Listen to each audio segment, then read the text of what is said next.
आहा, इतना सारा भोजन। पुत्र, पूर्व में तुम्हें अपने हाथों से भोजन कराने का अवसर ही नहीं मिला।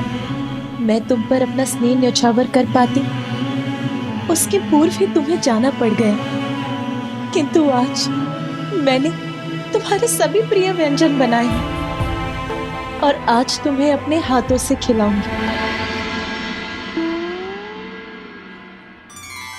पुत्र कार्तिकेय, मुझे कुछ आवश्यक कार्य करने हैं। उस समय में तुम अपने अनुज गजानन का ध्यान रखना। मुझे क्षमा कर दीजिए माँ।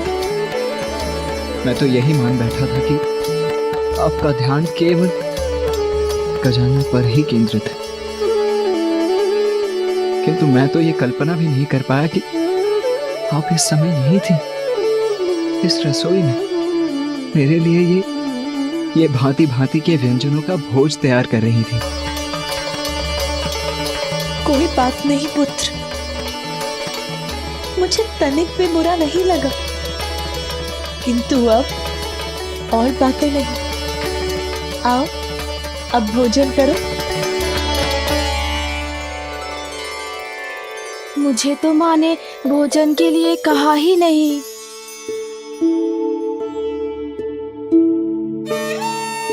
अब माँ मुझे भी बैठाएंगी, मैं भी खाऊंगा।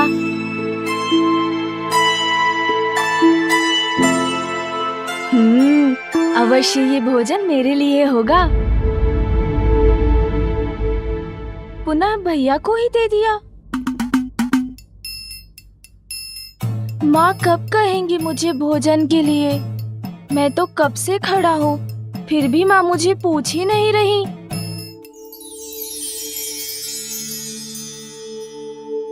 प्रतीत होता है कि माँ ये सारा भोजन भैया को खिलाने जा रही हैं। फिर मेरा क्या होगा? ओहो, ठहरो पुत्र, मैं खीर लाना तो भूल ही गई, अभी लाती हूँ। खीर ही नहीं, माँ तो मुझे भी भूल गई है। किंतु कोई बात नहीं, मैं अपनी व्यवस्था स्वयं कर लेता हूँ। भोजन से वंचित कदापि नहीं रहूंगा मैं।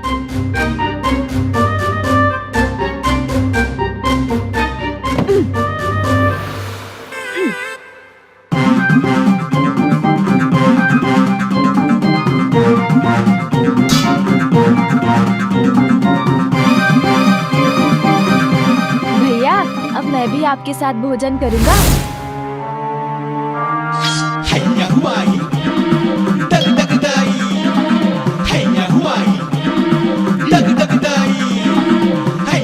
हाँ, अब उचित है। अब तो माँ को मुझे भी भोजन देना ही होगा।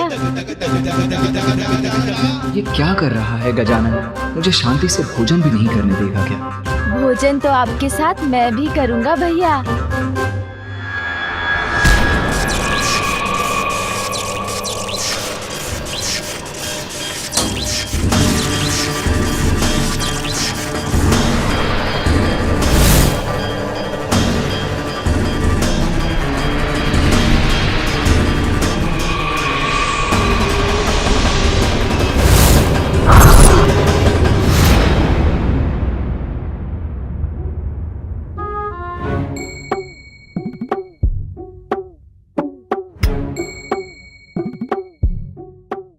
पुत्र, तुम ये थाल लेकर क्यों बैठ गए यहाँ?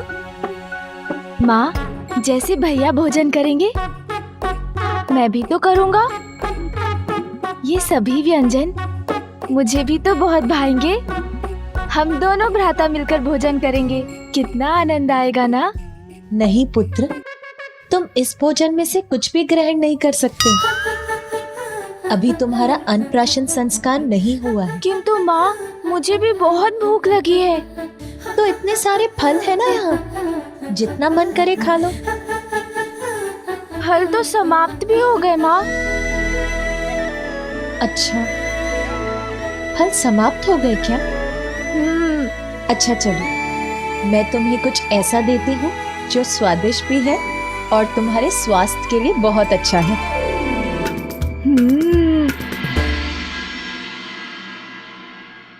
देखा भैया, माँ ने मात्र आपके लिए विशेष भोजन तैयार नहीं किया है, उन्होंने तो मेरे लिए भी कुछ बनाया है, स्वादिष्ट, जिसे केवल मैं ही खाऊंगा। पुत्र, ये लो, दुग्ध पान करो। किंतु माँ। पुत्र गजानन, मैंने कहा ना, शांति पूर्वक दुग्ध पान करो। अन्नप्राशन के पूर्व तुम कोई भी भोजन नहीं कर सकते।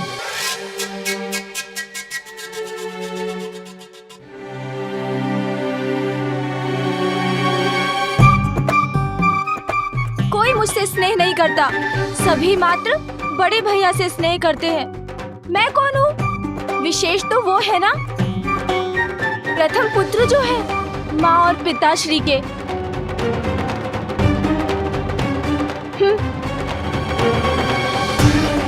अरे पुत्र, माँ वो दुखी हो रहा है, मैं उसे मना लाता हूँ। नहीं पुत्र, बैठो। गजानन की चिंता मत करो पुत्र, वो अभी बहुत बोला है, अभी रुष्ट हुआ है। कुछ ही समय में मान भी जाएगा और स्वयं लौट कर आ जाएगा। तुम भोजन लो।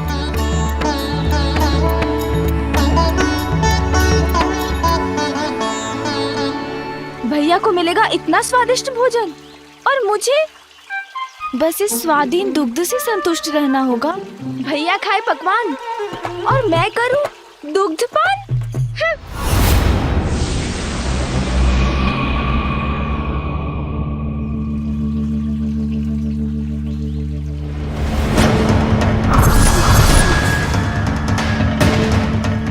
मेरा भयंकर रूप देखकर तो ये बालक भयभीत होकर भाग जाएगा।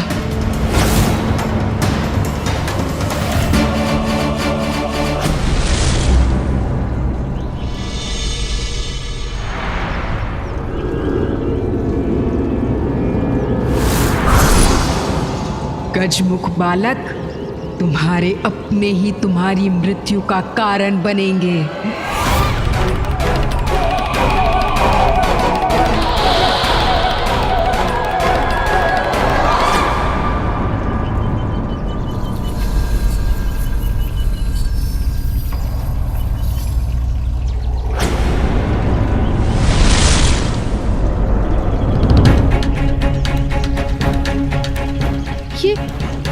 ये बालक कहाँ चला गया? इतने कम समय में कहाँ जा सकता है ये?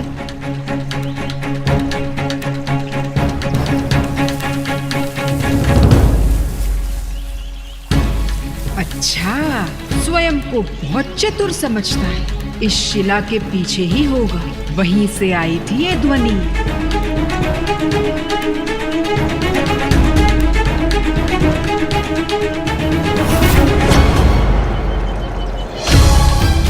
ये बालक अदृश्य कहाँ हो गया?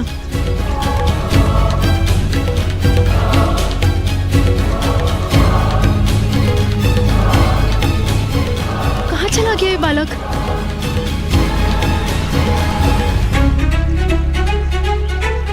पकड़ लिया।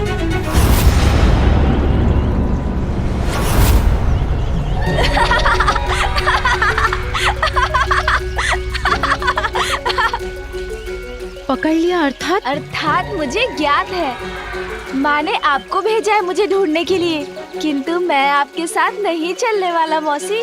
तुम बड़े बुद्धिमान हो, मेरे बिना कुछ कहे ही तुम सब समझ गए। हाँ, तुम्हारी माता ने ही मुझे तुम्हें ढूंढने भेजा था। किंतु मुझे ये बताओ कि तुम यहाँ क्यों आए, और वो भी अकेले? जैसे आपको कुछ ज्ञात ही नहीं मौसी। माँ ने मुझे भोजन देने से मना कर दिया। इतने स्वादिष्ट व्यंजन पकाए थे, किंतु मात्र भैया के लिए मुझे कुछ नहीं दिया। और मुझे तो इतनी भूख लगी है। अच्छा पुत्र, अपने नेत्र तो बंद करो। मुझे भूख लग रही है, मैं कह रहा हूँ ना।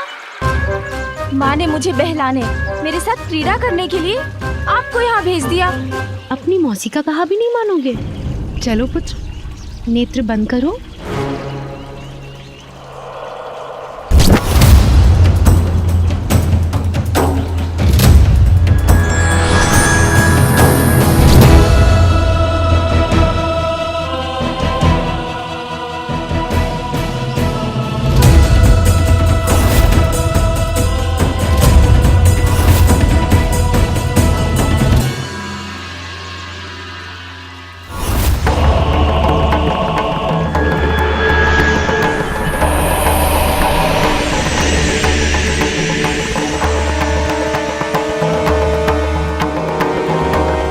अब अपने नेत्र खोलो पुत्र। भोजन।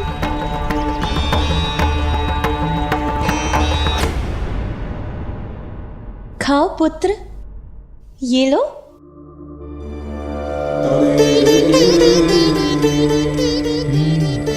अत्यंत स्वादिष्ट भोजन है माँ।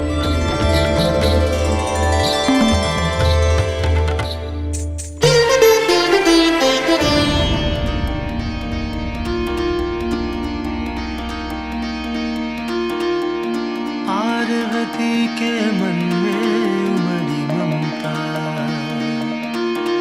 और तू बड़ा नटखट है, क्यों छुप माँ। जाता। आपको गजानन की चिंता सता रही है ना? इतनी व्याकुल हूं मैं, किंतु कोई मेरी चिंता को नहीं समझता पुत्र। जन्म से ही गजानन के जीवन पर बार बार संकट आते रहे हैं। हम सब हैं यहाँ उसकी रक्षा के लिए, किंतु मैं उसे आत्मनिर्भर बनाना चाहती हूँ। उसे इतना ज्ञान, ऐसी विद्या देना चाहती हूँ जिसकी सहायता से वो स्वयं किसी भी संकट का सामना करने में सक्षम रहे। अवश्य माँ, ये तो अत्यंत महत्वपूर्ण है, और अब मैं यहाँ हूँ तो मैं भी इसमें आपकी सहायता करूँगा।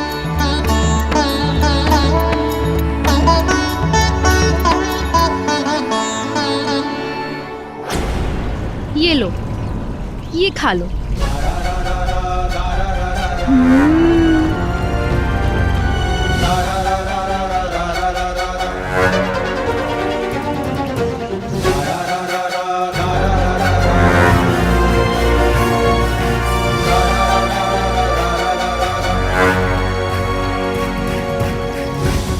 तुम इस भोजन में से कुछ भी ग्रहण नहीं कर सकते।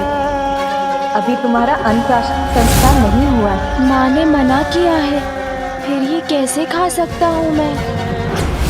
अनुचित है ये क्या कर रही हैं आप? क्या इसे ज्ञात हो गया है कि मैंने इसके भोजन में विष घोल दिया है? आपका दिया हुआ ये भोजन कदापि नहीं खा सकता मैं, और कारण तो आपको भी ज्ञात है। मेरा अन्नप्राशन संस्कार अभी नहीं हुआ है। मैं तो मात्र अभी इस दुग्ध का पान कर सकता हूँ जो मुझे मेरी माँ ने दिया है। मैं तो मात्र अभी इस दुग्ध का पान कर सकता हूँ जो मुझे मेरी माँ ने दिया है, किंतु मुझे तो दुग्ध तनिक भी नहीं भाता। बस इतनी सी बात। पुत्र, वैसे दुग्ध पीना तुम्हारी जया मौसी को भी पसंद नहीं है, परंतु मेरे पास कुछ ऐसा है जिसे दुग्ध में मिला दो तो दुग्ध बड़ा ही मीठा और स्वादिष्ट हो जाता है। फिर इसे पीने में बड़ा ही आनंद आता है। मीठा और स्वादिष्ट? तो तुम ऐसे मीठे और स्वादिष्ट दुग्ध का पान करना चाहोगे पुत्र? हाँ।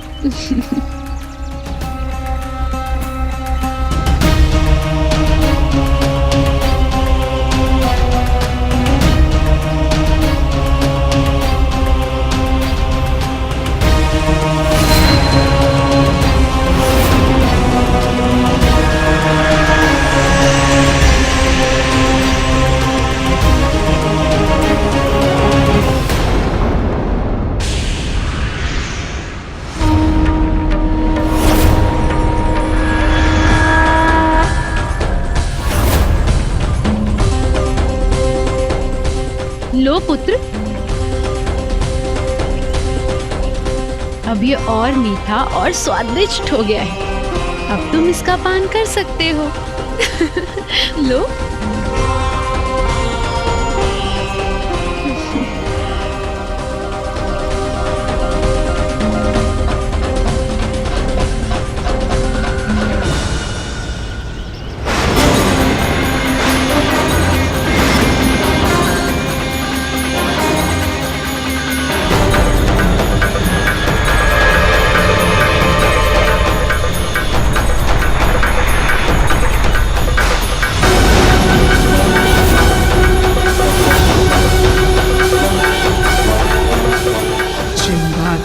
प्रहार तो अवश्य होगा संहार। दुग्ध नहीं, अपनी मृत्यु का ही पान कर रहे हो तुम बालक।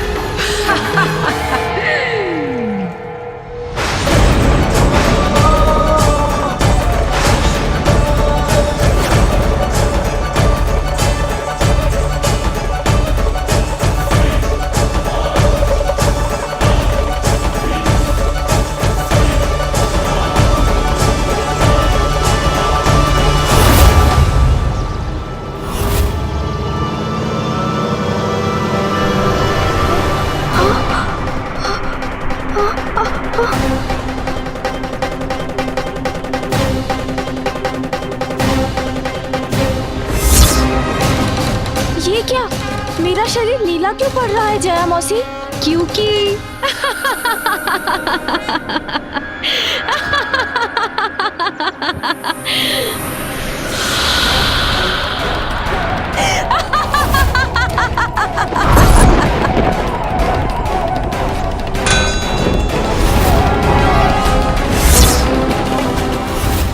कालकूट हलाहल विष का ग्रहण किया है तुमने मूर्ख बालक।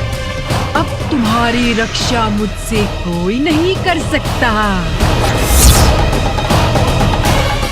जिह्वा करे प्रहार तो होता है संहार।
आश्चर्य, जो स्वयं अविनाशी है, जो जीवन मरण से परे है, जिनका नाश असंभव है, वो विश्वेश्वर महादेव फिर जिस सर्वनाशी कालकूट हलाहल विष के प्रभाव से मुक्त नहीं, जिसे अपने कंठ में धारण करने के कारण नीलकंठ कहलाते हैं, उस अत्यंत घातक विष के प्रभाव से इतनी सहजता से मुक्त हो गया मेरा पुत्र गजानन।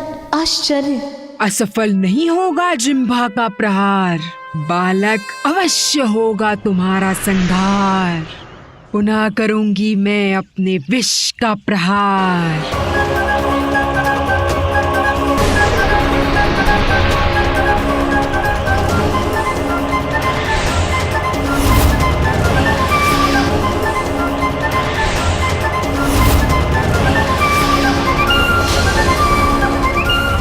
मुक्ति नहीं पाओगे तुम मेरी प्रचंड शक्ति से। दोनों हाथों से दबाऊंगी तुम्हारा कंठ और करूंगी तुम्हारा अंत। इस राक्षसी रूपी संकट से अभी मुक्त नहीं हुआ है गजानन। तुम्हारा काल विकराल रूप धर के तुम्हारे समक्ष खड़ा है मूर्ख बालक।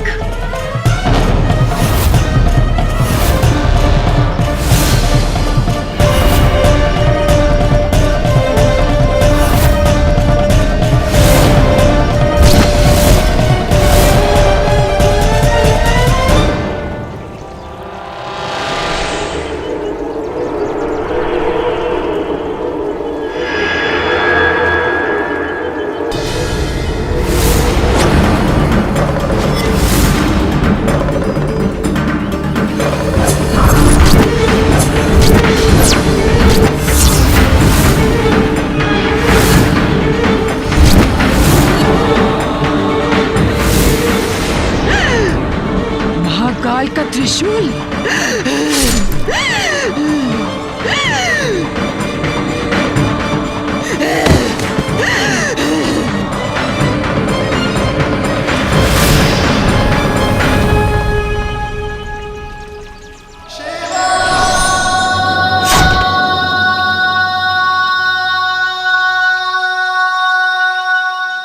अंत हो गया इस दुष्ट का, किंतु इस घटना से एक प्रश्न उत्पन्न हुआ है मेरे मन में। किस दिव्य शक्ति का रूप है मेरे पुत्र गजानन का जीवन, और क्या है उसके जन्म का प्रयोजन?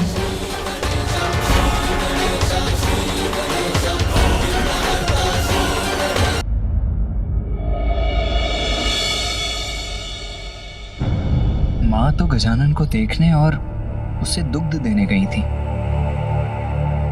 अभी तक लौटी क्यों नहीं? ये भयानक चित्कार का स्वर हो क्या रहा है वहां?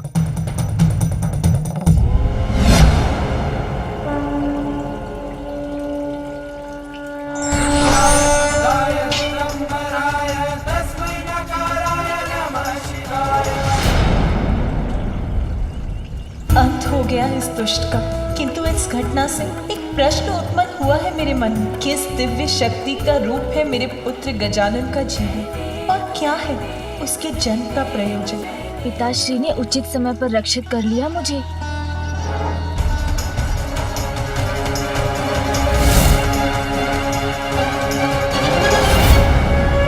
छल करने का परिणाम मिल गया ना। भाई का तो लेश मात्र चिन्ह भी नहीं है गजानन के नेत्रों में, ऐसे खड़ा है जैसे कुछ हुआ ही ना हो। कौन है ये? क्या हुआ यहाँ? गजानन, तुम कुशल तो हो ना? हाँ माँ। ये राक्षसी यहाँ आई कैसे?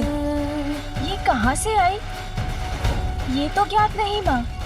मैं भवन के बाहर आया तो इसने जया मौसी का वेश धरकर मुझे भोजन देने का प्रयत्न किया, किंतु वो मैंने अस्वीकार कर दिया।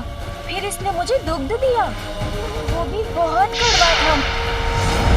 आपने भेजा है, बस ये सोचकर मैंने उसका पान कर लिया। फिर पिताश्री ने अपने त्रिशूल से इसका वध कर दिया। मेरे पुत्र, मेरे गजानन, मैं अत्यंत प्रसन्न हूँ कि तुम सुरक्षित हो। माँ, आपका स्नेह पाकर तो मैं भी बहुत प्रसन्न हूँ।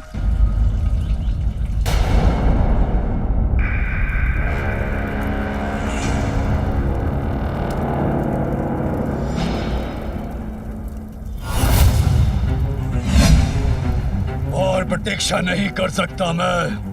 कहाँ रह गई वो दुष्ट अजृम्भा? अब तक क्यों नहीं लौटी? आप व्यर्थ ही चिंता कर रहे हो सुसम्राट। बुदबुदाओ मत बुढ़िया, जो कहना है वो स्पष्ट कहो। व्यर्थ ही चिंता कर विचलित हो रहे आप। जृंभा शीघ्र आ जाएगी, किंतु इस बार उसे यहाँ से दूर ही रखिएगा। उसे यहाँ से भेज दीजिएगा, अन्यथा पुनः उसके विष का दुष्प्रभाव होगा मुझ पर। गजानन की सुरक्षा को लेकर सर्वथा उचित है माता की चिंता। पिताश्री, ये आसुरी शक्तियां बार बार भिन्न भिन्न रूप लेकर गजानन को आहत करने का प्रयत्न कर रही हैं। वो अपनी सुरक्षा स्वयं कर सके, हमें उसे इस योग्य बनाना होगा।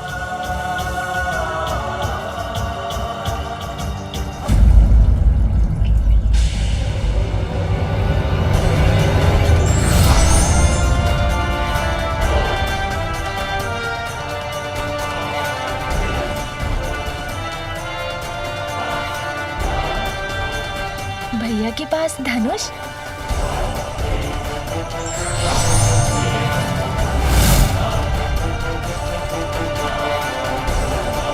चेतावनी है मेरी ये धनुष की टंकार। वो शत्रु जिसने इस राक्षसी को यहाँ भेजा है, वो सावधान हो जाए।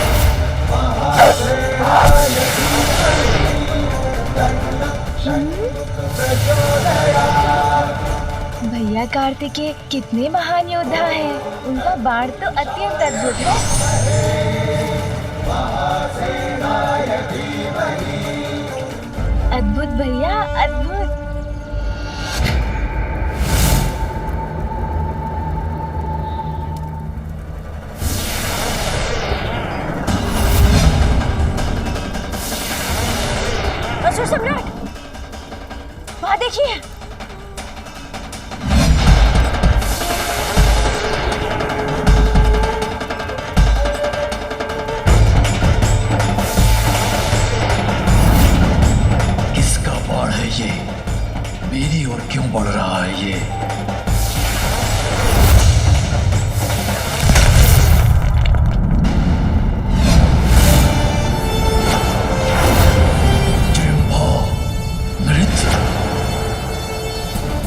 चेतावनी है मेरी ये धनुष की टंकार। वो शत्रु जिसने इस राक्षसी को यहाँ भेजा है, वो सावधान हो जाए।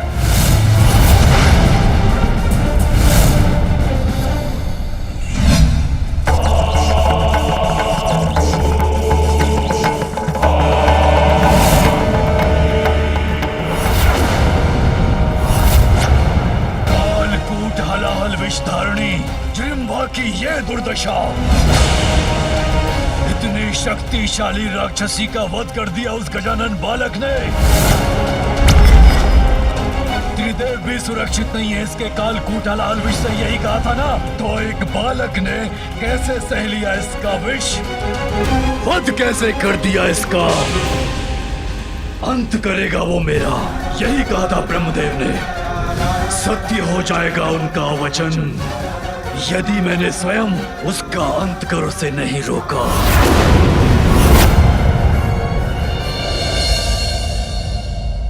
गजानन, चलो भवन में। नहीं भैया, मैं भीतर नहीं आऊंगा। क्यों आऊं मैं वहाँ? ये देखने कि माँ आपको अकेले अकेले इतना स्वादिष्ट भोजन खिला रही है और मुझे माँ मात्र दुग्ध दे रही है।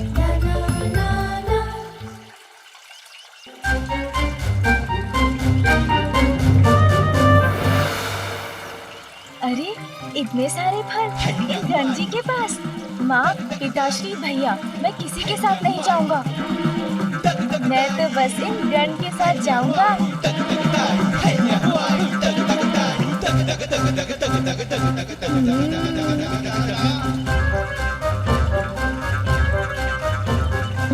अब तो ये फल मेरे होंगे। रुकिए, मैं भी चल रहा हूँ आपके साथ। अरे गजानन, रुको तो।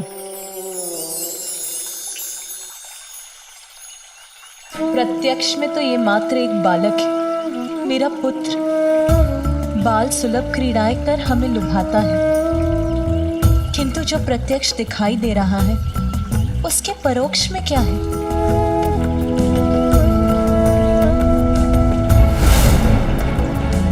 जो मैंने देखा वो किसी चमत्कार से कम नहीं है, किंतु जो नेत्र देख सकते हैं वो हमारे समक्ष है। किंतु उसके पीछे क्या छिपा है?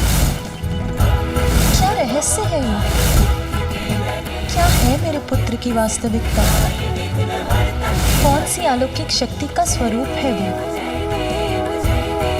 उसकी अद्भुत दिव्यता का स्रोत क्या है? अपने पुत्र की दिव्यता को लेकर अचंभित है देवी पार्वती।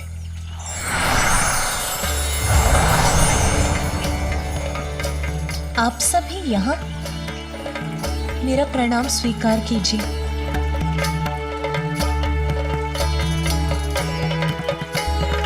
देवी पार्वती, असाधारण है आपका पुत्र गजानन, जिसकी रक्षा के लिए आप चिंतित हैं। उसने ही जन्म से पूर्व आपकी अर्थात अपनी माता की रक्षा की थी।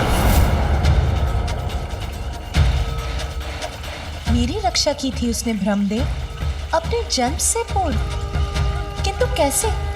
आपको वो समय तो स्मरण होगा ही जब आप अपनी कल्पना से अपने पुत्र के रूप का सृजन कर रही थी।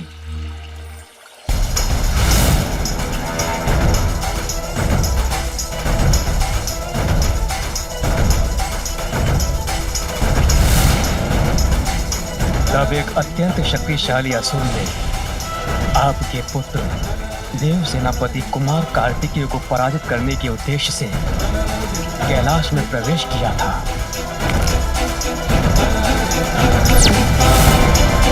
किंतु उसकी कुदृष्टि आप पर पड़ी। तब गजानन ने ही हस्तक्षेप करके आपको उस असुर से रक्षित किया था।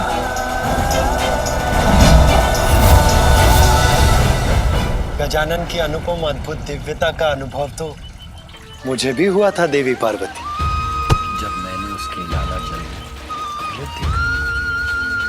जब ब्रह्मलोक में उसका आगमन हुआ था तो उसने अपनी दिव्यता से मुझे भी अभिभूत किया था। पार्वती नंदन तो स्वयं ओमकार स्वरूप हैं, जिन्होंने अपनी माता जगत जननी की रक्षा अपने जन्म से पूर्व ही की थी, जो स्वयं ओमकार स्वरूप हैं, जिनके उदर में लाला जल अमृत स्थित है। आपका वो पुत्र साधारण बालक कैसे हो सकता है देवी पार्वती? आप सभी ने गजानन की दिव्यता का अनुभव किया है। वो ओमकार स्वरूप है, मेरा पुत्र। ये कैसे संभव है?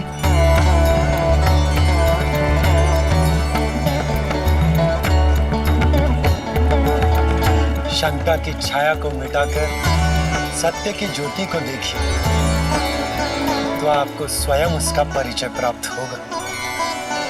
आपका पुत्र गजानन ही ओमकार स्वरूप, परम शक्ति, परब्रह्म, महागणपति है।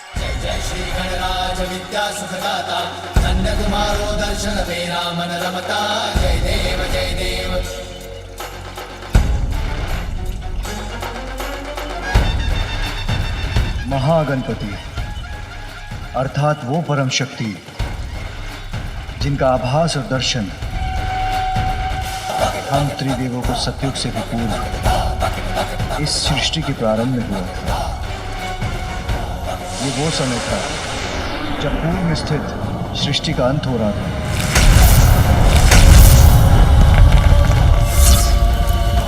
प्रलय काल का भयंकर दृश्य था। जल और वायु के उत्पात से संसार का संहार हो रहा था। संपूर्ण धरा सागर के जल में विलीन हो गई थी।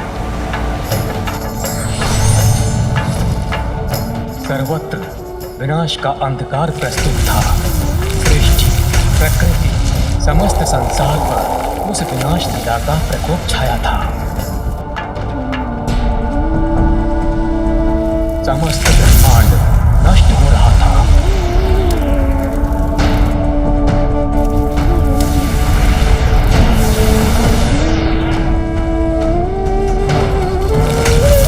इस सृष्टि का निर्माण कर हमने उसका पालन किया था। उस प्रकृति के प्रत्येक अंश का अंत होने लगा, तो हमारे मन में हम त्रिदेवों के अस्तित्व के औचित्य को लेकर प्रश्न उठा। जिस संसार को स्थापित रखने का कार्य हम त्रिदेवों का था, वो तो नष्ट हो चुका था। हम इस विचार में डूब गए कि अब हम त्रिदेव क्या करें।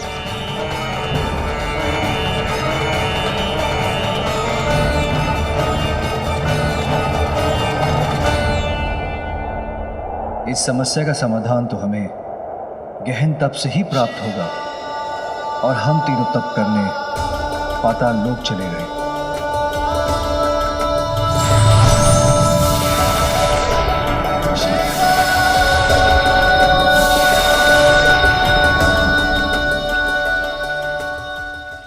सहस्त्रों करोड़ों वर्षों तक हम त्रिदेव पाताल लोक की गहराई में स्थित रहकर ध्यान और तप में रत रहे।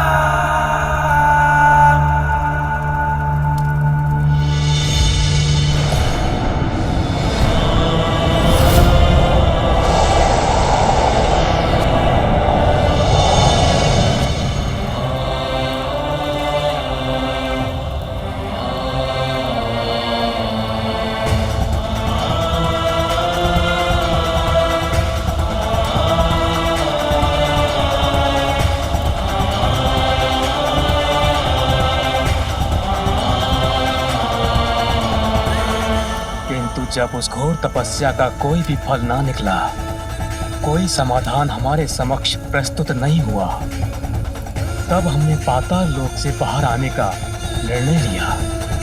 पाताल लोक से लौटने पर हमने देखा सृष्टि को अपने भीतर समाहित करने वाला जल नीचे उतर चुका था।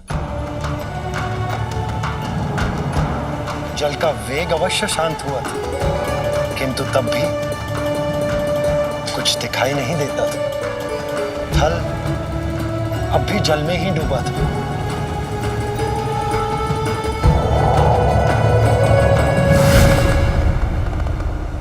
एक स्थान जो जल से मुक्त था, उसी को उचित जानकर हम तीनों वहीं बैठकर विचार विमर्श करने लगे। पर हमारी समस्या अभी भी वहीं की वहीं थी। जो था उसका अंत हो चुका था। उसके अंत स्थान पर हम उनका ध्यान, उनकी प्रार्थना करने लगे, जिनसे संपूर्ण सृष्टि का अस्तित्व है, जो सृष्टि के ही नहीं अपितु समस्त ब्रह्मांड के कारण के भी कारण है, जो अनादि है और अनंत है। हम उन्हीं परम ब्रह्म का आह्वान करने लगे कि वही हमारा मार्गदर्शन करेंगे।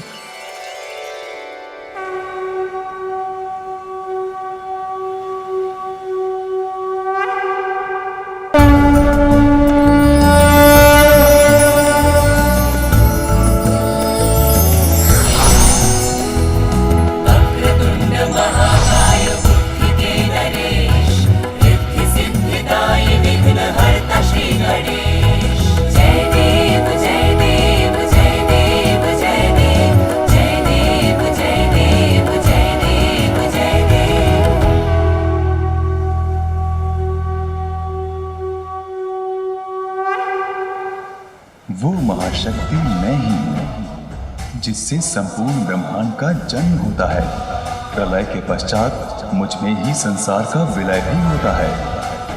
मैं ही करता हूँ, मैं ही धारण करता हूँ और मैं ही संहार करता भी हूँ। मैं ही विश्व रूप ब्रह्म हूँ, मैं ही साक्षात नित्य आत्मा हूँ।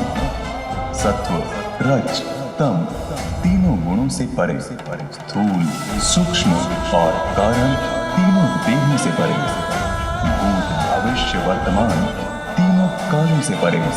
मैं ही प्रणव हूँ, मैं ही ओंकार हूँ, जो समस्त मंत्रों का बीज मंत्र है। सभी वेद मुझसे ही उत्पन्न हुए हैं। नमो नमो विश्वेभृते अखिलेश, नमो नमः कारण कारणाय, नमो नमो वेद विदाम दृश्य, नमो नमः सर्ववर प्रदाय।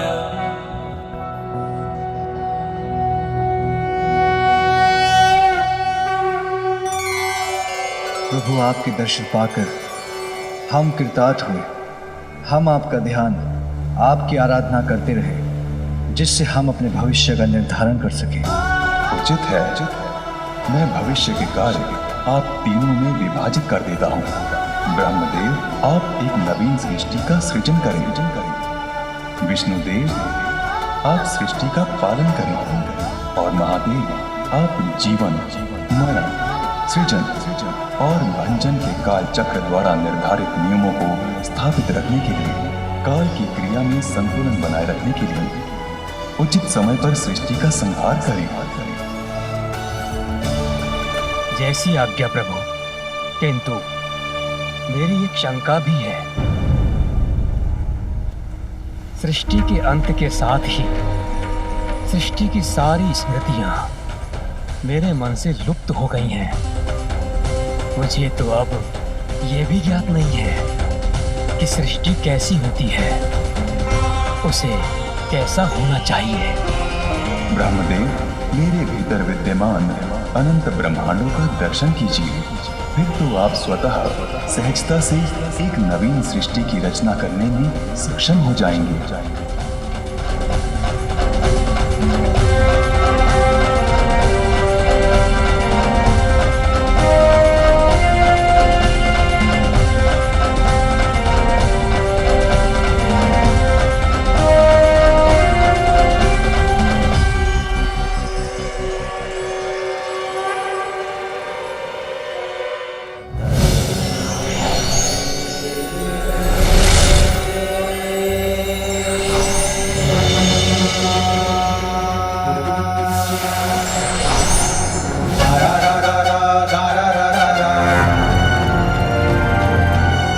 आश्चर्य, अनेकों ब्रह्मांड, असंख्य सृष्टि।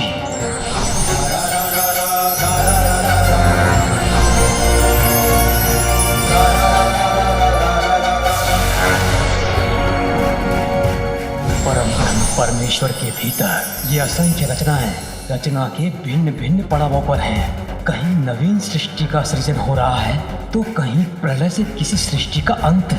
कोई सृष्टि अपने प्रारंभ में नवीन ऊर्जा से सज्जित है तो कोई अपने अंत के निकट है। धन्य है प्रभु, धन्य है आपकी महिमा।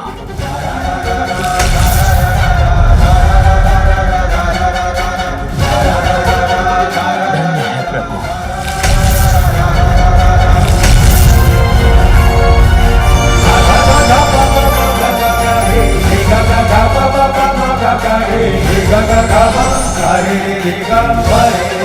ब्रह्मदेव, अब तो आपको सृष्टि के समस्त रहस्य ज्ञात हो गए होंगे।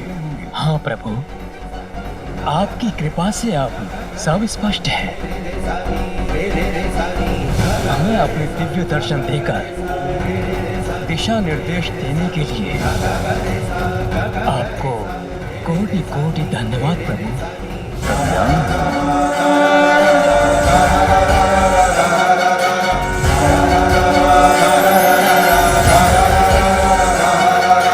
गौरी, गजानन तो परब्रह्म ही है, जिन्होंने एक बालक के रूप में अवतार लिया है।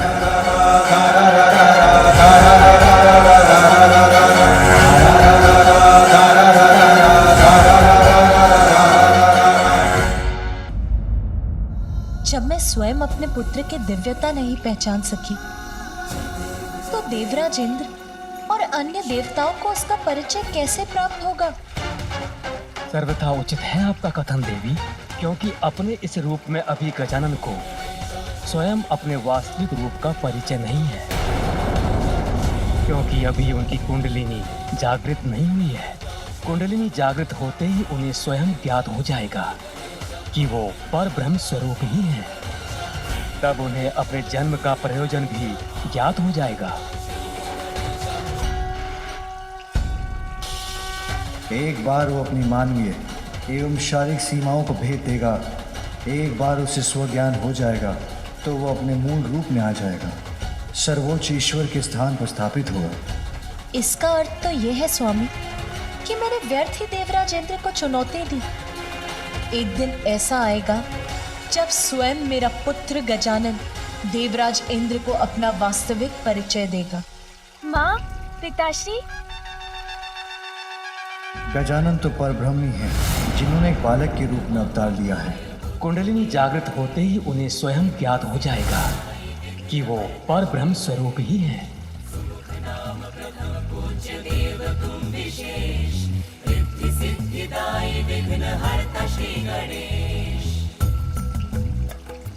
मुझे आप सभी की दृष्टि से ओझल हुए इतना समय हो गया और आप में से किसी ने भी ध्यान नहीं दिया। यदि मुझे कुछ हो जाता तो?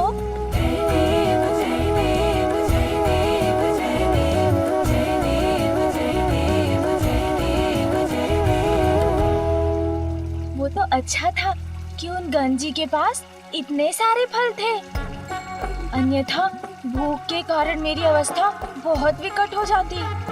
किंतु माँ, मुझे अभी भी बहुत भूख लगी है। चलो पुत्र, भीतर चलो, मैं तुम्हें और दुग्ध देती हूँ। नहीं माँ, अब दुग्ध नहीं, अब मुझे भोजन चाहिए, जैसा भैया को प्राप्त होता है वैसा भोजन। अरे, हमारे पुत्र गजानन को अभी तक भोजन प्राप्त नहीं हुआ। नहीं मामा जी। देवी पार्वती, ये तो सर्वथा अनुचित। उसे अवश्य भोजन मिलना चाहिए। किंतु भ्राता श्री हरि नारायण, मैं उसे अभी अन्न कैसे दे सकती हूँ? उसका अन्नप्राशन। प्रिय, स्वयं अन्नपूर्णा है आप, गजानन की माता है, इसलिए आपको स्वयं गजानन का अन्नप्राशन करवाना चाहिए। आहा, मेरा अन्नप्राशन। इससे शुभ भला और क्या हो सकता है।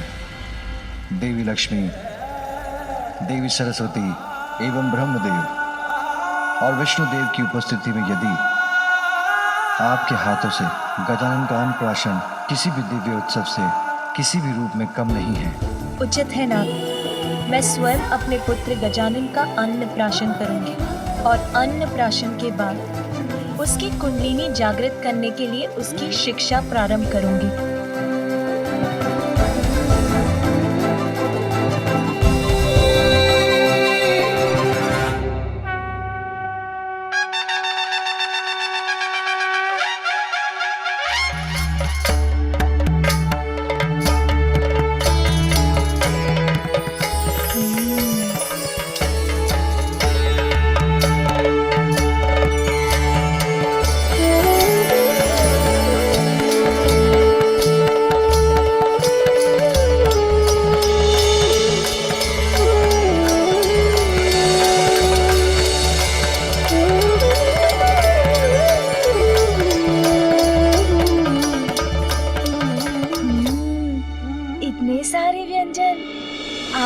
कब खाऊंगा?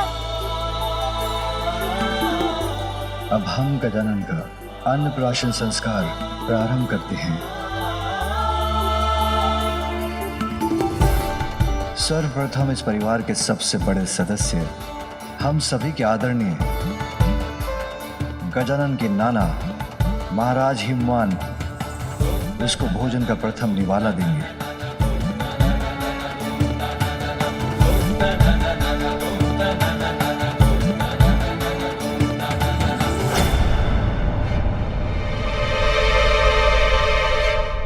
रुकिए,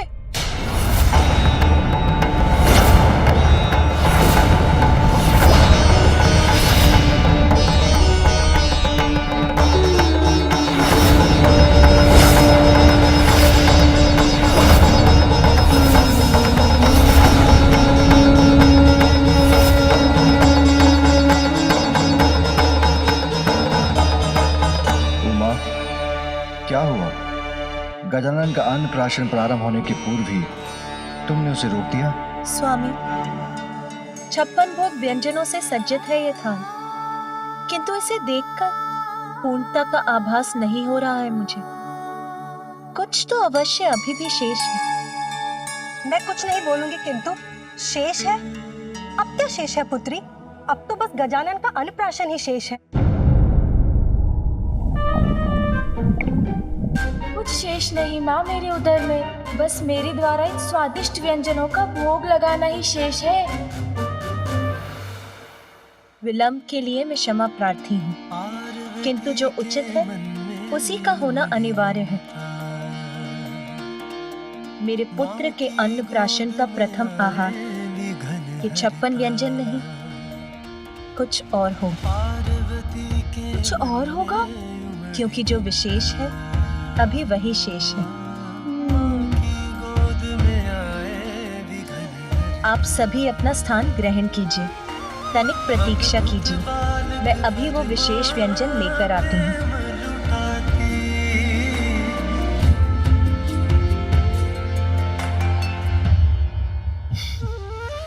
पुत्र गजानन, प्रतीक्षा तो तुम्हें भी करनी होगी, और प्रतीक्षा का फल सदैव मीठा होता है। तुम्हारी माता तुम्हारे लिए कुछ विशेष व्यंजन लाने गई। हाँ मामा जी, कठिन तो है, किंतु मैं प्रतीक्षा कर लूंगा। सुना भैया, माँ मेरे लिए कुछ विशेष लेकर आ रही है। महाकाय बुद्धि के नरेश, सिद्धि सिद्धिदायी विघ्न हरता श्री गणेश, सुख नाम प्रथम पूज्य देव तुम विशेष, रिद्धि सिद्धिदायी विघ्न हरता श्री गणेश। पार्वती माता भी आज गई जान, पुत्र उनका दुख विशेष महान, बालक हो ऐसा जब असाधारण, अन्नप्राशन उसका हो क्यों साधारण, व्यंजन विशेष कोई माँ कर निर्मित, बालक उत्सुक सोच सोच के हर्षित, व्यंजन का थाल सबका खींचे है ध्यान, उसमें क्या लाई माता किसको है ज्ञान।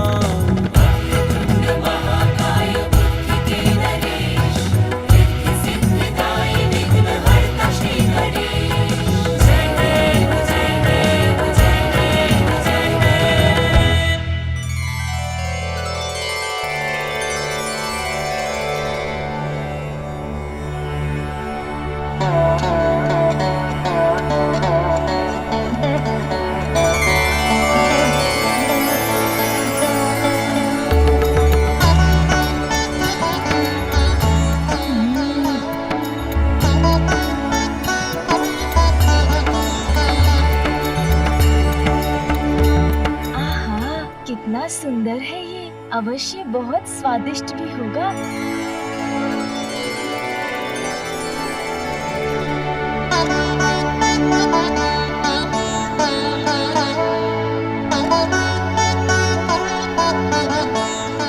मैं कुछ नहीं बोलूंगी, किंतु पुत्री, ये क्या व्यंजन है और इसमें क्या विशेष है? आटे से बना हुआ साधारण मिष्ठान ही तो प्रतीत हो रहा है ये। नहीं नानी जी, ऐसा मत बोलिए। माँ ने मेरे लिए बनाया है तो असाधारण ही होगा ये मिष्ठान, है ना माँ? वैसे इसको बोलते क्या है माँ? मोदक। मोदक?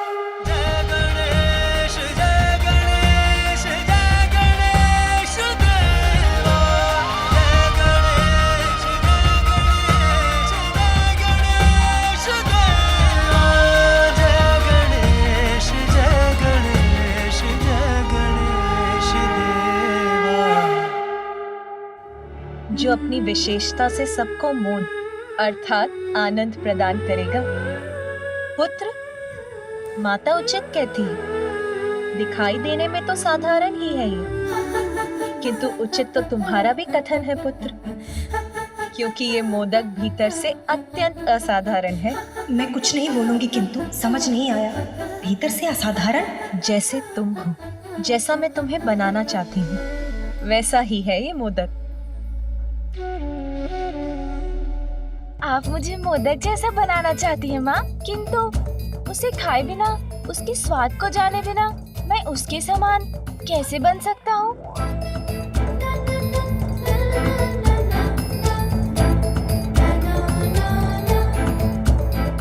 माँ, मैं ये मोदक खा लूँ ना? अवश्य पुत्र। गजानन का अन्नप्राशन मोदक से ही प्रारंभ होगा।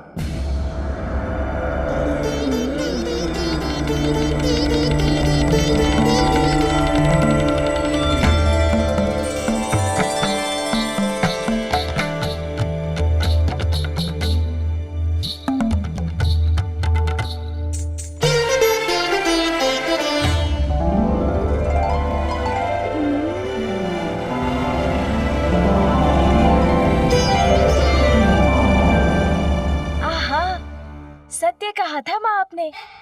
जितना भीतर जाओ, इसका असाधारण स्वाद तो बढ़ता ही जाता है। इतनी मिठास, ऐसा स्वाद छिपा है इसके भीतर, जिसका अनुमान इसे देखकर नहीं लगाया जा सकता। हाँ पुत्र, जैसे मोदक को देखकर कोई नहीं जान सकता कि उसमें कितनी मिठास है, वैसे ही हम सबके भीतर परमात्मा रूपी सुंदर सत्य का वास है। किंतु मोह माया में लिप्त होने के कारण हम उसकी सुंदरता, उनको नहीं जान पाते। उनका परिचय तो मोह माया त्याग कर ही प्राप्त होता है, समझे? हाँ माँ। माँ, आप गजानन की नानी हैं, इसीलिए अब आप गजानन को मोदक खिलाइए।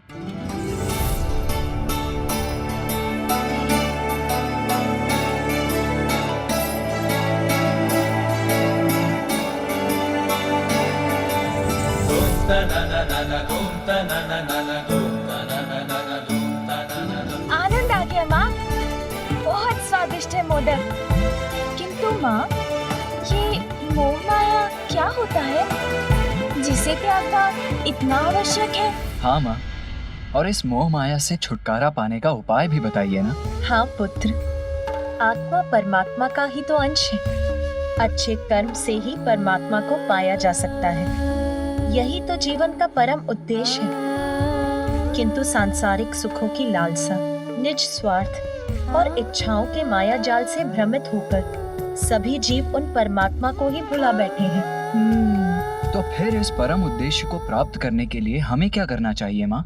पुत्र, सत्य की साधना, माया को भेदने वालों की समस्त शक्तियाँ और कुंडलिनियाँ जागृत हो उठती हैं और उन्हें अपने भीतर बसी परमात्मा की शक्ति और उनकी सुंदरता से परिचय कराती हैं। वैसे ही पुत्र, जैसे मोदक के भीतर का स्वाद लेने पर ही इसकी वास्तविक मिठास का आनंद प्राप्त होता है।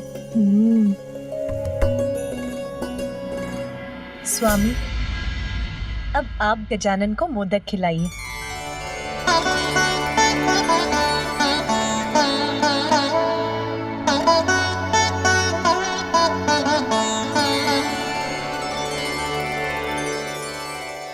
पुत्र, अनेकों मिथ्या आकर्षण है संसार में, जो पल पल पर प्रस्तुत होकर हमें भ्रमित करते हैं। स्वादिष्ट भोजन, मन भावन सुगंध, प्रिय शब्द, सुंदर दृश्य, कोमल स्पर्श अर्थात पांचों इंद्रियाएं इच्छाओं का रूप लेती हैं और इच्छाएं छह विकारों को जन्म देकर हमें भटकाती हैं। उन्हें वश में रखकर ही अंतर की गहराई में छिपी अपने विशेषताओं को सुंदरतम रूप में प्राप्त किया जा सकता है, अर्थात अपने भीतर बसे परमात्मा का परिचय प्राप्त किया जा सकता है।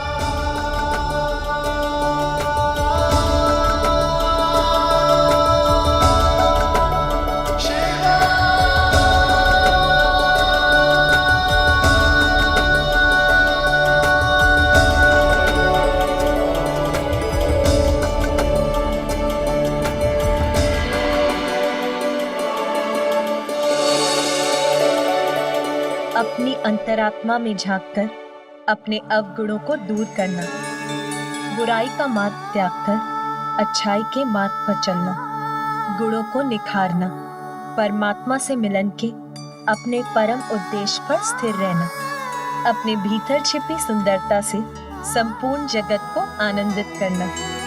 जीवन के इसी परम ज्ञान का प्रतीक है ये मोदक।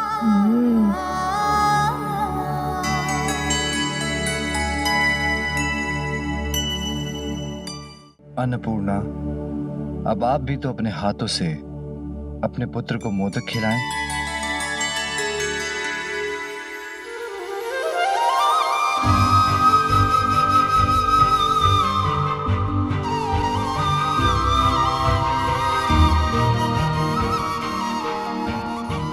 लो पुत्र।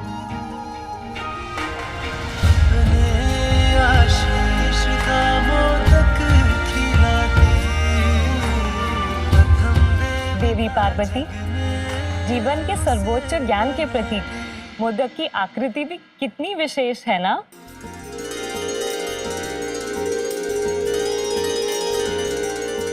हाँ देवी लक्ष्मी, मोदक का आकार तो महाशून्य के ही समान है। माँ, मुझे कुछ समझ में नहीं आया, ये महाशून्य क्या होता है? महाशून्य तो अनंत है, अपने आप में ही संपूर्ण है। समस्त जगत और सभी जीवों का जीवन उसी से उत्पन्न होता है और उसी में समाता है।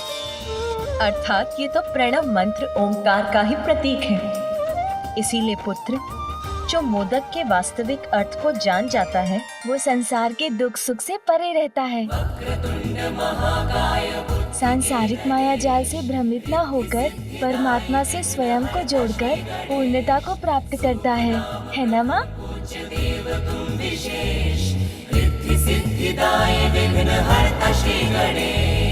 बालक का भाल जो स्पर्श की उमा, शक्ति के ज्ञान से बालक हुआ युक्ता।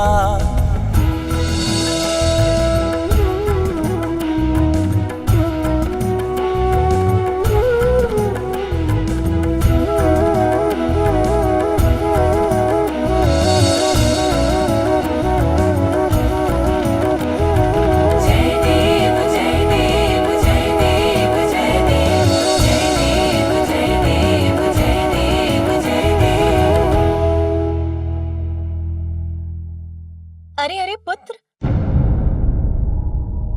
ये लीजिए भैया।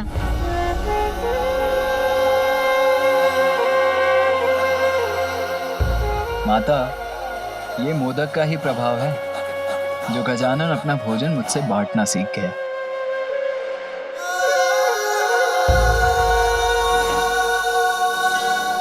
माँ, मैं समझ गया हूँ। कोई कितना भी साधारण क्यों ना दिखाई दे, यदि वो अपने भीतर बसे परमात्मा का परिचय पाकर अपने गुणों को निखार ले, तो वो असाधारण हो जाता है। आपके द्वारा बनाए इस विशेष मोदक से संपूर्ण संसार यही सीख प्राप्त करेगा और आज से मोदक सदैव मुझे अत्यंत प्रिय होगा। पुत्र गजानन, अब तुम्हारा अन्नप्राशन पूर्ण हुआ। अब तुम मन भरकर भोजन कर सकते हो।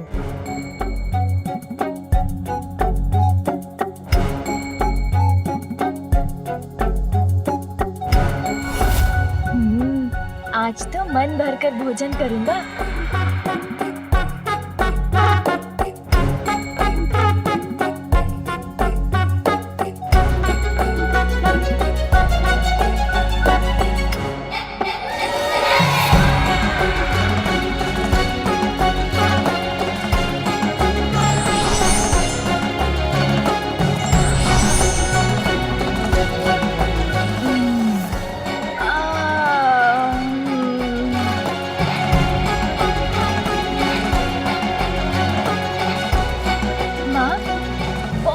स्वादिष्ट भोजन था।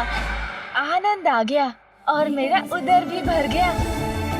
आपकी अनुमति हो तो मैं निद्रा करने जाऊं? हाँ पुत्र, अपनी नानी माँ के साथ जाकर थोड़ा विश्राम कर लो।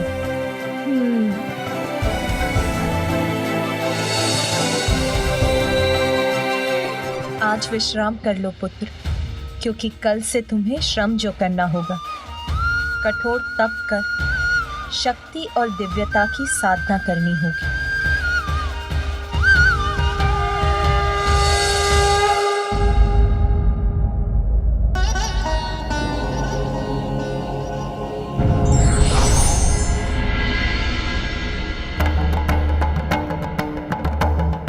देवराज इंद्र, प्रणाम महादेव। क्या है आपकी चिंता का कारण? दक्षिण क्षेत्र में पुनः असुरों का आतंक छाया प्रभु। हम देवताओं के धर्म की रक्षा करने के लिए एक बार पुनः हमें देव सेनापति कार्तिकेय की आवश्यकता है।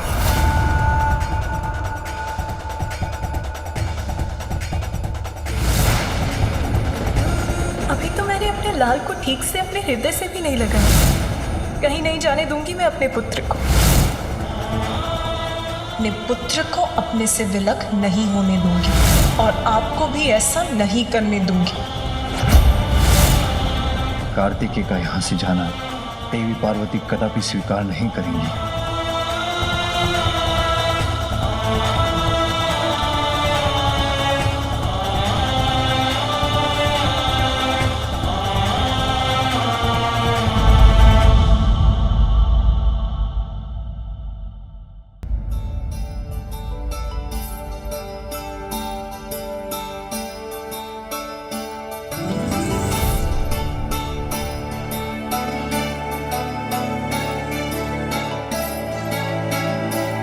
गजानन,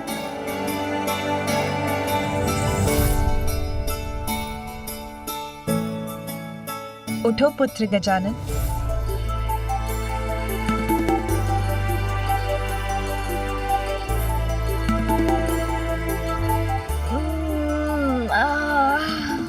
माँ, भोर हो गई। अरे वाह, अब तो मेरा अन्नप्राशन हो गया है। अब तो मैं कुछ भी खा सकता हूँ ना माँ? नहीं पुत्र, साधना करने वाले साधक का ध्यान भोजन, निद्रा और क्रीड़ा पर नहीं, अपितु मात्र अपनी साधना पर ही केंद्रित रहना चाहिए। साधना? कैसी साधना माँ? पंचाग्नि तप, अर्थात अत्यंत कठोर साधना करनी है तुम्हें, और उसका प्रारंभ आज से ही होगा पुत्र, जिसके लिए तुम्हें इस पूजा के योग्य बनना होगा पुत्र।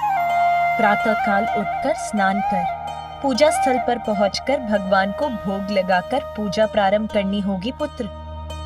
जाओ पुत्र, स्नान करके आओ। उसके बाद मैं तुम्हें भवन से दूर तुम्हारे तप स्थल पर लेकर चलूंगी। हमारे भवन से दूर माँ? हाँ। अच्छा।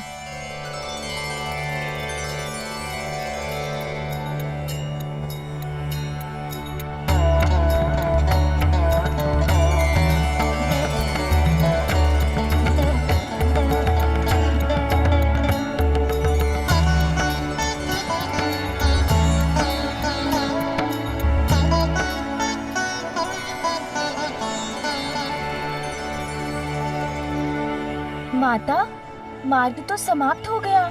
तपोस्थली कहाँ है? पुत्र, वो रही तुम्हारी तपोस्थली।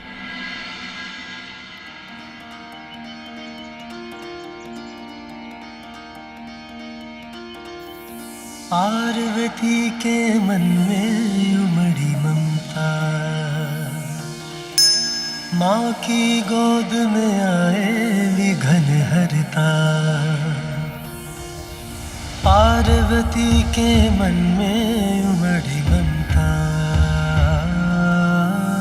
माँ की गोद में आए विघन हरता।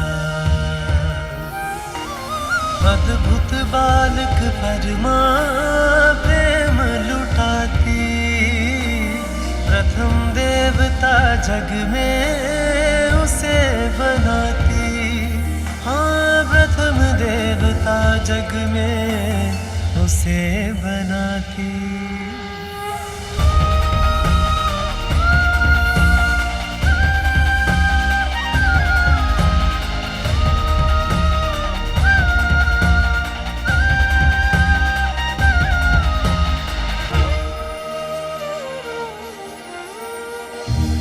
माँ, हम तब के लिए भवन से इतनी दूर इस निर्जन वन में क्यों आए हैं? इसीलिए पुत्र, क्योंकि इस निर्जन और शांत स्थल पर तुम्हारा ध्यान नहीं बटेगा और तुम अपने तप पर स्थिर रहोगे।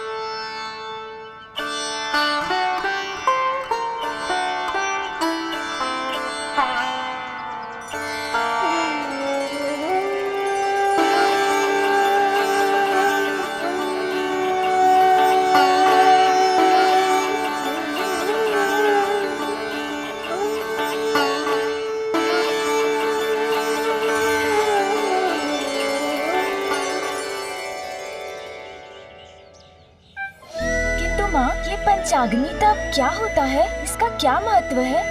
पुत्र, हमारे शरीर में 7 चक्र होते हैं।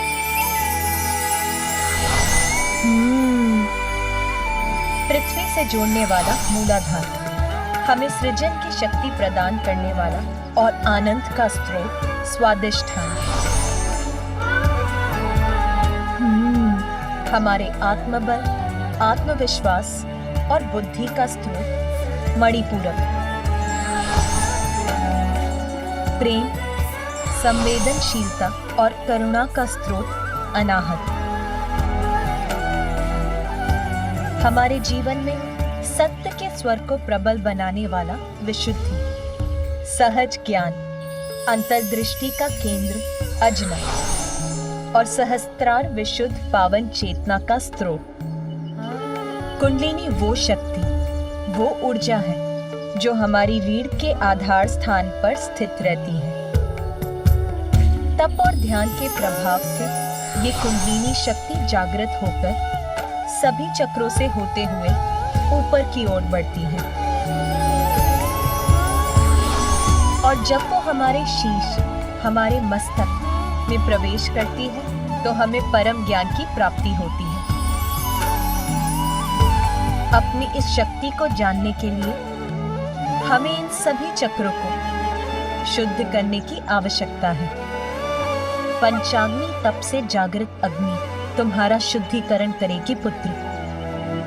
इस दीपक की लौ पर अपना ध्यान केंद्रित कर तुम अपना तप आरंभ करोगे पुत्र। तुम्हारे ध्यान की गहराई में उतरते ही इस दीपक की अग्नि से तुम्हारे चारों ओर पंचाग्नि को प्रज्वलित करेगी और यही तुम्हारे समस्त चक्रों के शुद्धिकरण का संकेत होगा और फिर तुम्हें सर्वोच्च आत्मज्ञान की प्राप्ति होगी। अब भोग लगाकर तुम्हें अपने तप का शुभारंभ करना चाहिए पुत्र। हाँ माँ।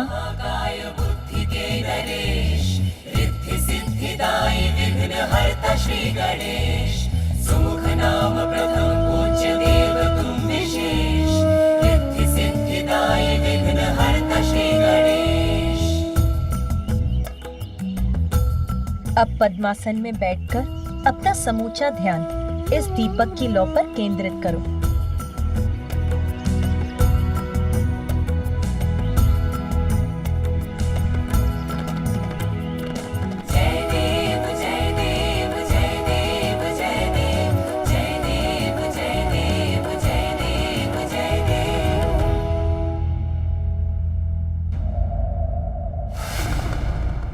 देवराज, आपको भी ज्ञात है कि अपने उत्तरदायित्वों से मुख मोड़ने का स्वभाव नहीं है मेरा, किंतु मेरा अनुज गजानन असुरक्षित है। उसे सुरक्षा प्रदान करने हेतु इस समय मेरा यहाँ कैलाश में उपस्थित रहना भी अत्यंत आवश्यक है।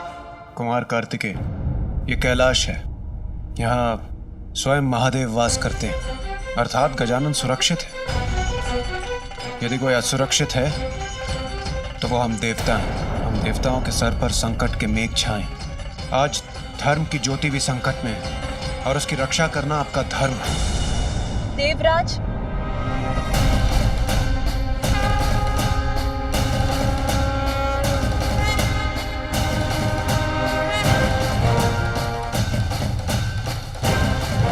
मात्र माता पार्वती और भोलेनाथ का पुत्र होने कारण हम उन्हें वो पद प्रदान कर दे जिस पद की योग्यता प्रमाणित करने के लिए उन्होंने अब तक कुछ भी नहीं किया। देवत्व प्राप्त करने का एकमात्र कारण योग्यता प्रमाणित करने वाला कर्म होना चाहिए, जन्म नहीं। प्रणाम माता।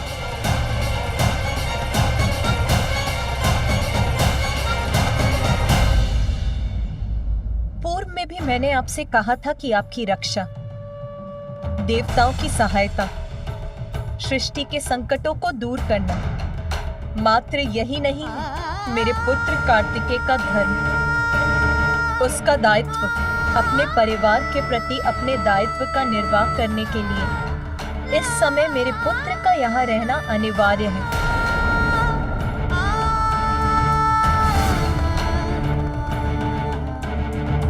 प्रभु, मैं तो केवल निवेदन ही कर सकता हूँ, निर्णय तो आप ही को लेना है। और मैं आपके परिवार में हस्तक्षेप करने की दृष्टता भी नहीं कर सकता। किंतु प्रभु, आज संकट मुख खोलकर खड़ा है। उसे नष्ट करने के लिए देव सेनापति होने के नाते कुमार कार्तिकेय का दक्षिणी छोर पर होना अति आवश्यक है। प्रभु, इंद्रदेव, मेरा छोटा पुत्र कार्तिकेय का अनुज गजानन एक अत्यंत कठिन तप का प्रारंभ कर रहा है आज। उसके लिए मुझे अपने पुत्र कार्तिकेय की यहाँ आवश्यकता है। तो तप कर रहा है गजानन, अर्थात माता पार्वती अपने प्राण को भूली नहीं। यदि गजानन इस तप में शक्तिशाली हो गया तो ज्ञात नहीं वो कितना समर्थ हो जाए। तप के पश्चात तो वो कदाचित मुझे ही देवराज के पद से हटाकर स्वयं मेरा स्थान न ले ले। नहीं, मैं ये कदाचित नहीं होने दूंगा। प्रिय, तब से तुम गजानन को सबल समर्थ क्यों बना रही हो? इसीलिए ना कि वो आत्मनिर्भर हो सके, सब जगत का कल्याण कर सके, लोक कल्याण का हेतु बन सके। तनिक विचार करो उमा, तुम्हारा पुत्र कार्तिकेय तो तुम्हारी शक्ति पाकर पूर्व से ही सर्व समर्थ है। वो अपनी रक्षा करने के साथ साथ वो सज्जनों की रक्षा करने में भी सक्षम है, और वही उसका धर्म है ना? पुत्र, तुम ही कहो, तुम्हारा कर्तव्य कहाँ है, यहाँ या दक्षिण में?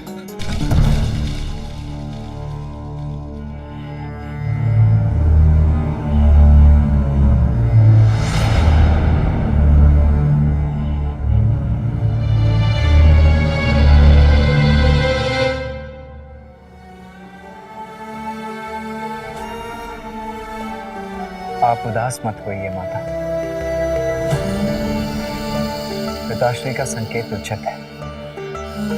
आप यहाँ गजानन की सुरक्षा का ध्यान रखें और मैं वहाँ दक्षिण में अपने दायित्व का निर्वहन करूँगा। किंतु जब भी आपको मेरी आवश्यकता होगी मैं यहाँ उपस्थित हो जाऊँगा। क्या आप मुझे जाने की अनुमति देंगी?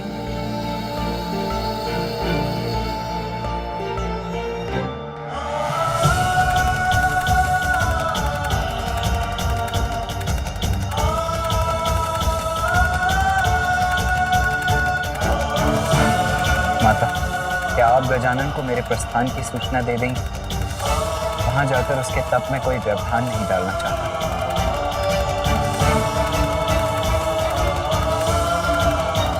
जाओ पुत्र।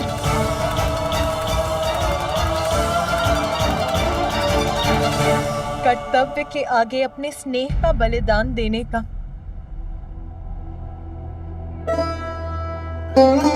अपने हृदय को कठोर बनाकर तुम्हें विदा करने का अभ्यास हो गया है मुझे। और आप भी सुन लीजिए इंद्रदेव, यदि मेरा पुत्र गजानन अपने इस तप में सफल हुआ तो उसे कभी किसी की सहायता की आवश्यकता नहीं होगी। वो भी सर्व समर्थ होकर अपनी ही नहीं, संसार की सभी बड़ी समस्याओं को सुलझाने में सक्षम हो जाएगा।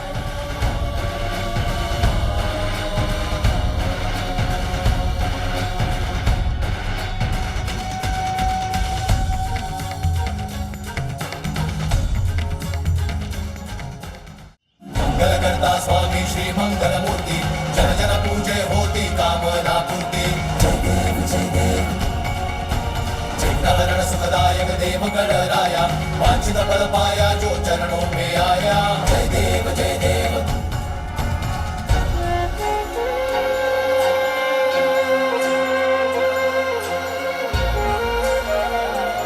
क्या हुआ जया? इतने ऊंचे स्वर में वार्तालाप करने की कोई आवश्यकता नहीं है जया। मैं अभी कैलाश में थी तो सुना कि कुमार कार्तिकेय दक्षिण की ओर जा रहे हैं। भैया जा रहे हैं मौसी, किंतु क्यों? अभी तो मैंने उनके साथ क्रीड़ा का आनंद भी नहीं लिया। अरे तुम इतने दुखी मत हो पुत्र गजानन। देखो ना, कुमार कार्तिकेय यहाँ नहीं रहेंगे तो माता अपना संपूर्ण स्नेह तुम्ही पर तो निछावर करेंगी। फिर वो जितना भी स्वादिष्ट भोजन पकाएंगी वो सभी अकेले तुम्ही को तो प्राप्त होगा। तुम्हें तो आनंद आ जाएगा ना। भोजन? अरे गजानन तुम खड़े क्यों हो गए? मैं रसोई गृह जा रहा हूँ, अभी लौट आऊंगा। अरे रुको गजानन, गजानन।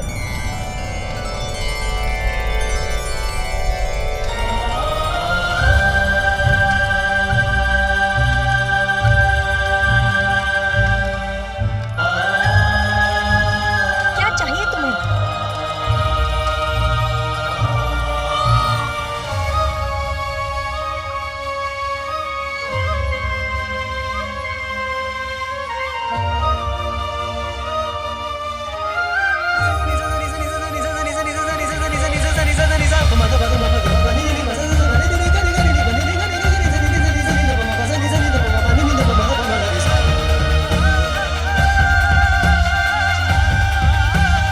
मैं कुछ नहीं बोलूंगी, किंतु साधना के मध्य में भूख को मिटाने के लिए अपने भोजन की व्यवस्था करने आया था।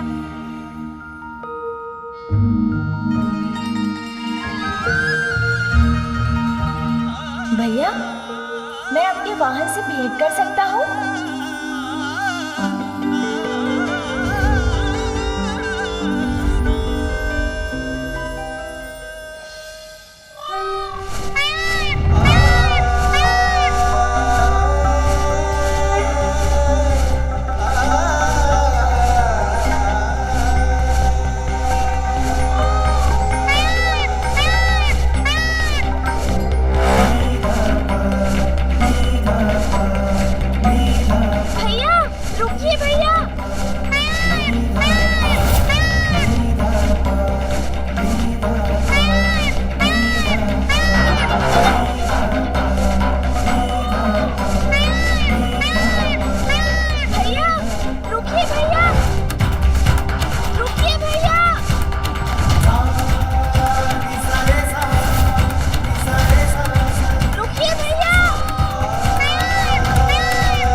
क्या हुआ गजानन?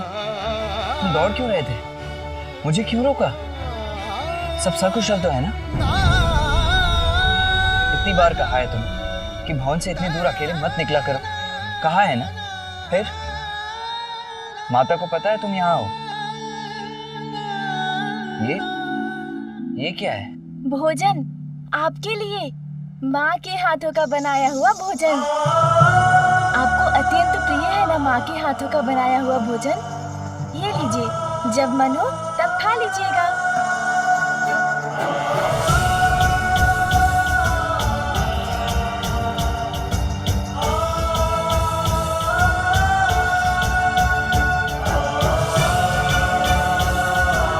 अपना ध्यान रखना गजानन।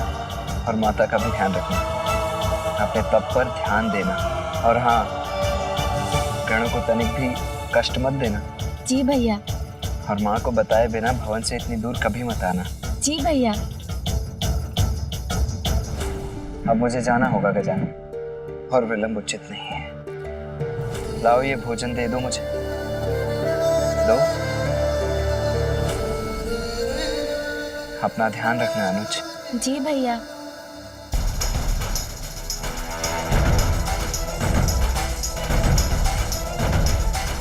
आपका जाना मुझे तनिक भी अच्छा नहीं लग रहा भैया, किंतु आपको रोक भी तो नहीं सकता ना।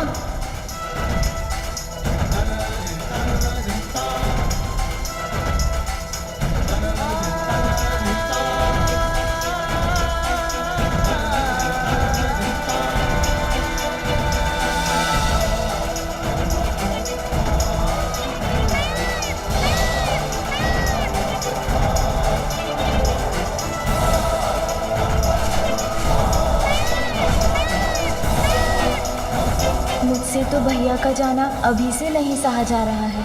पता नहीं अब उनसे कब भेंट होगी, किंतु अब मुझे लौट जाना चाहिए। माँ ने कहा था भोग की थाल लगाकर पूजा प्रारंभ करनी है।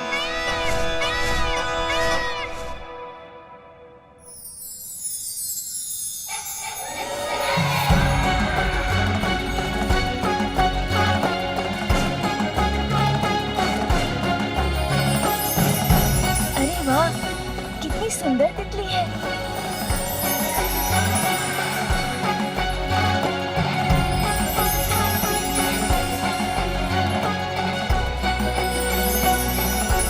अरे अरे रुको तितली।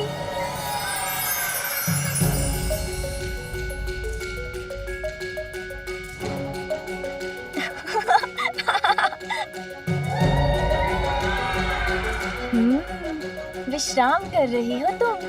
अवश्य पकड़ लूंगा इस बार तुम्हें।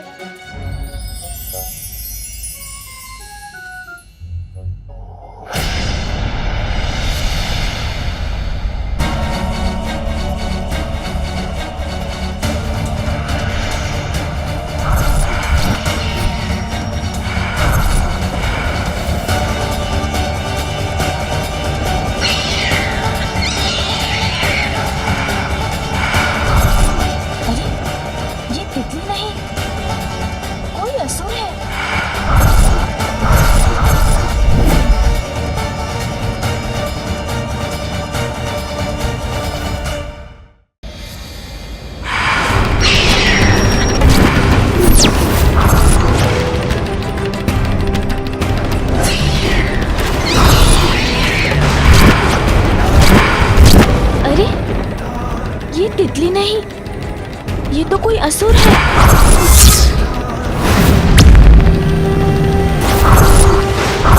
पिताश्री ने सत्य कहा था, इंद्रियां भ्रमित कर हमें संकट में डाल देती हैं। इसीलिए तो सुंदर तितली को देखकर उसके रूप में आई इस असुर को नहीं पहचान सका मैं।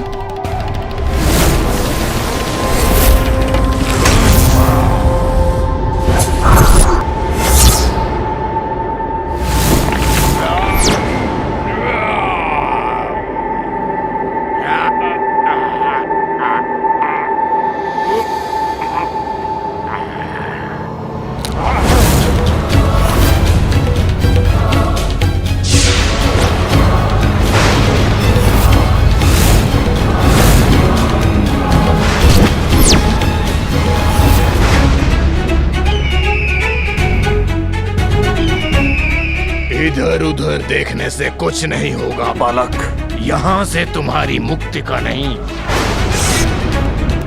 तुम्हें मृत्यु का मार्ग ही प्राप्त होगा।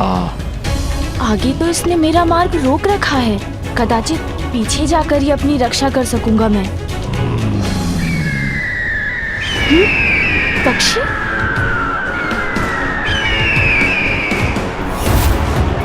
अब इस दिशा से आने वाला ये भयंकर पक्षी भी कोई असुर तो नहीं?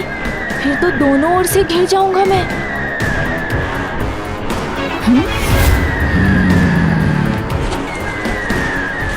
ये भी असुर ही है।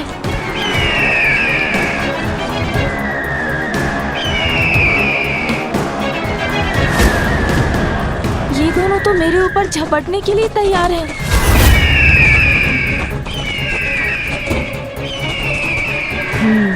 इन दोनों का सामना करना ही होगा मुझे। आनंद आएगा, अत्यंत आनंद आएगा मुझे इस बालक के वध की क्रिया में, इसलिए मुझे ही करने दो इसका वध। सुन जी, इन असुरों का कुछ करना ही होगा।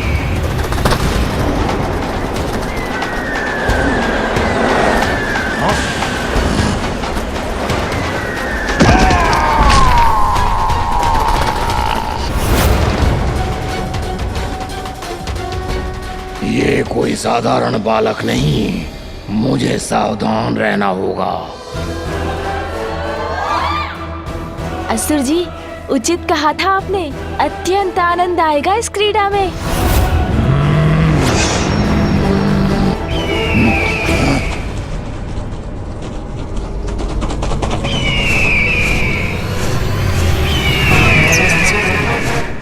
प्रतीत होता है अभी तुम्हारा मन नहीं भरा है असुर।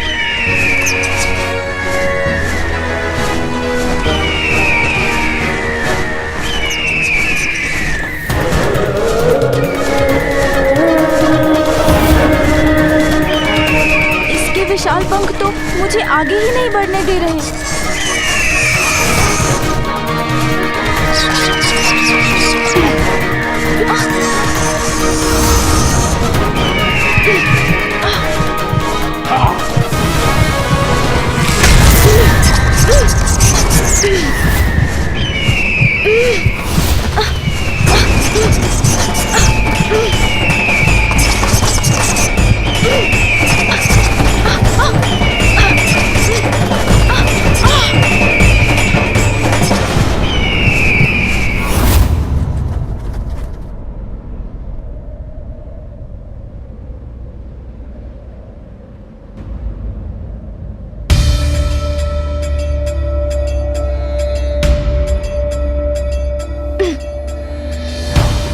ऊपर कैसे जाऊं मैं?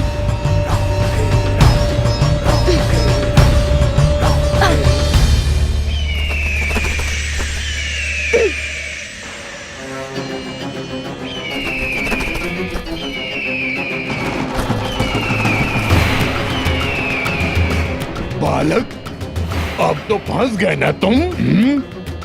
लेकिन तुम चिंता मत करो, तुम्हारी मृत्यु शीघ्र ही होगी। हम चट्टान खिसकाकर इस स्थान को ढक देते हैं, फिर देखते हैं कौन ढूंढ पाएगा इसे। मुझे यहाँ से बाहर निकलने का कोई उपाय ढूंढना ही होगा।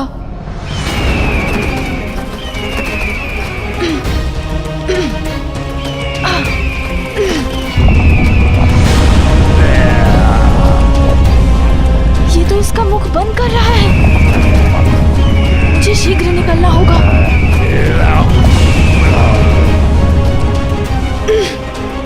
यहाँ तो पकड़ ही नहीं बन पा रही है। ये दोनों दुष्ट तो चट्टान से ढकने में सफल हो रहे हैं। इस संकट को कैसे दूर करूं मैं?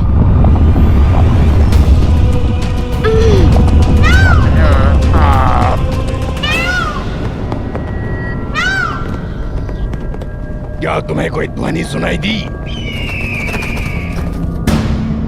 कदाचित कोई ध्वनि नहीं, मेरे मन का भ्रम ही था। मेरा प्रयत्न व्यर्थ हो रहा है। अब क्या करूं मैं?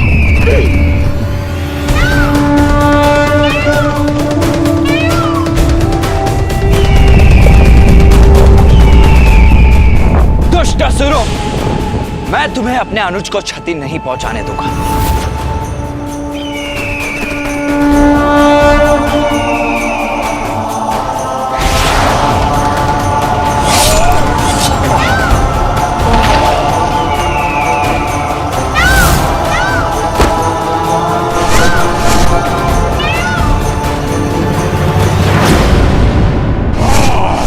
अनुज गजानन पर घात लगाने का दुस्साहस कैसे किया तुमने?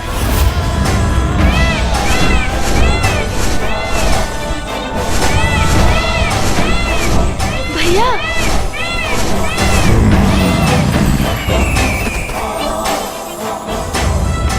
भैया आप आ गए। भ्राता गजानन, तुम कुशल तो हो ना? हाँ भैया, आप आ गए तो मैं कुशल कैसे नहीं होऊंगा जब आप मेरे साथ हैं। बताओ मुझे दुष्टों, कौन हो तुम? किसने भेजा है तुम्हें यहाँ? शब्दों से नहीं, अपने वार से परिचय देते हैं हम। अर्थात अपने विनाश से भेंट करने का निश्चय ले ही लिया है तुम दोनों ने। उचित है फिर, तो मैं भी अपनी शक्ति का परिचय दूंगा तुम्हें।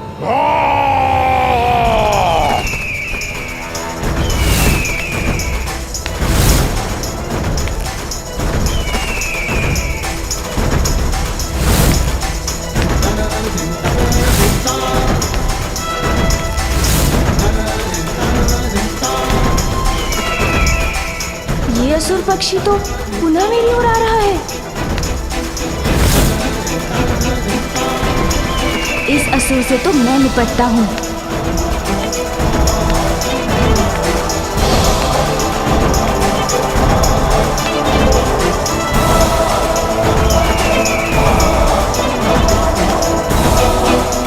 सूंजी,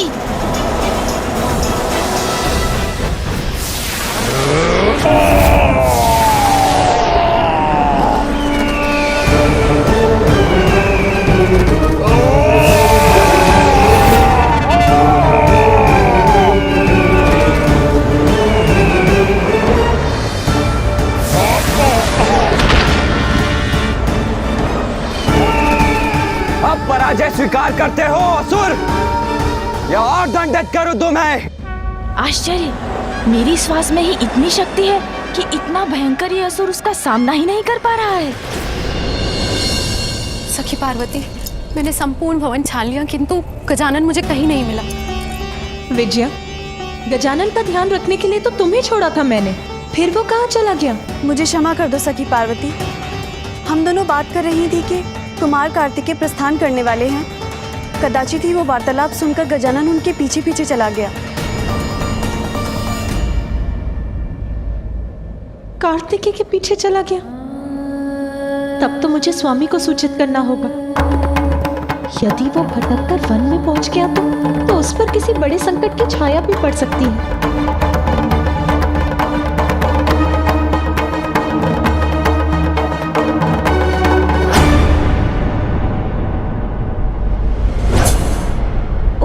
ये पुनः आ गया, तो मैं भी इसका सामना करने को पुनः प्रस्तुत हूँ।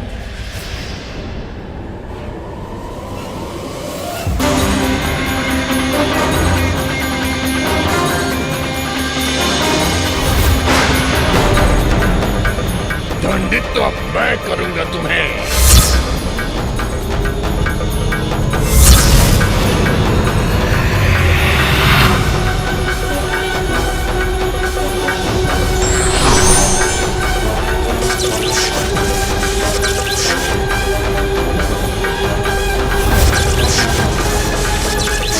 अब मृत्यु निश्चित है तुम्हारी।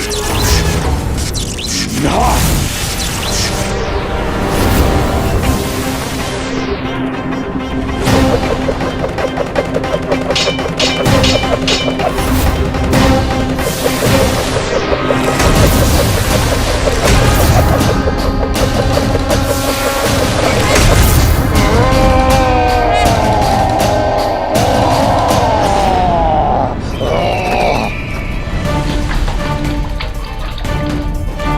ये कहाँ घुमा रहा है? बस, बहुत हुआ। बहुत नहीं हुआ, अब होगा।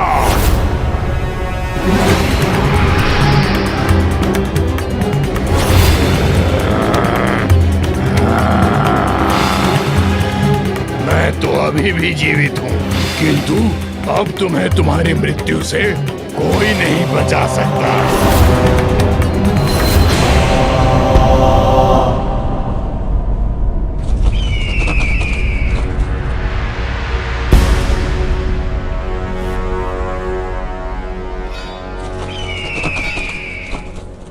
जो तुम कर सकते थे वो सब कुछ कर चुके हो ना तुम, तो अब क्या करोगे? क्या करूंगा मैं? तुम्हें यहाँ से उठा कर ही ले जाऊंगा दुष्ट बालक। बालक, प्रतीत होता है आज मेरे ही उदर में समाओगे तुम। अच्छा, तो तुम मुझे ऊपर ले जाना चाहते हो?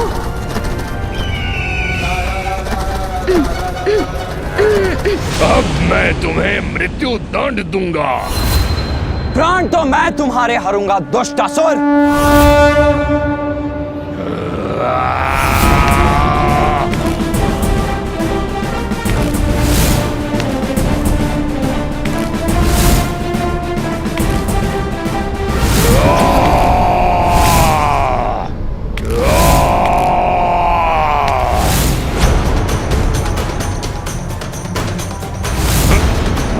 मेरे शरीर पर क्यों चढ़ रहे हो तुम?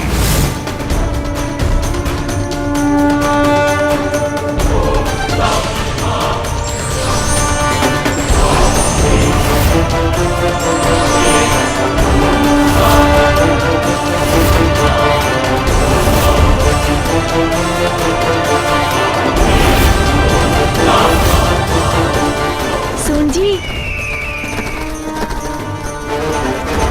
अब रुकने का समय मेरा नहीं तुम्हारा है।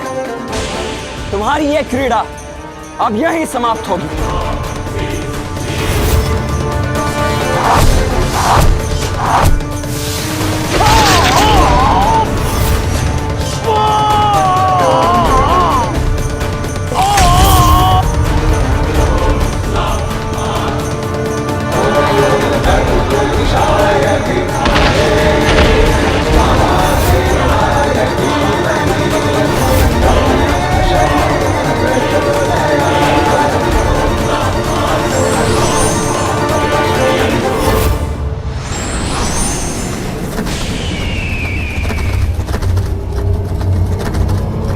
ये अपनी सूंड मेरी ओर क्यों कर रहा है?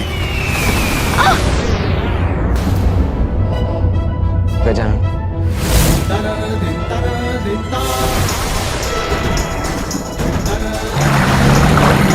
गजानन!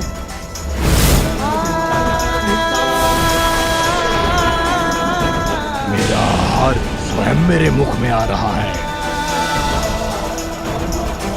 अरे एक असुर से मुक्ति प्राप्त की, तो अब ये नवीन संकट मुख खोले मेरी प्रतीक्षा कर रहा है।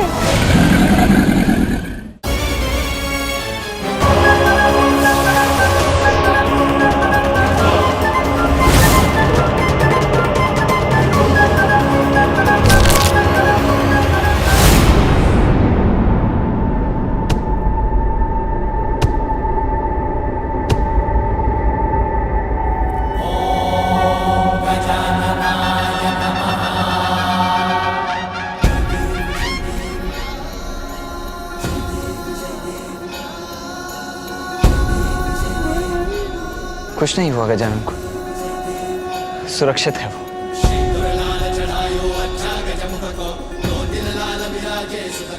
तुम्हारे इस पर गिरने मात्र से इस विकराल मगरमच्छ का अंत हो गया। आश्चर्य।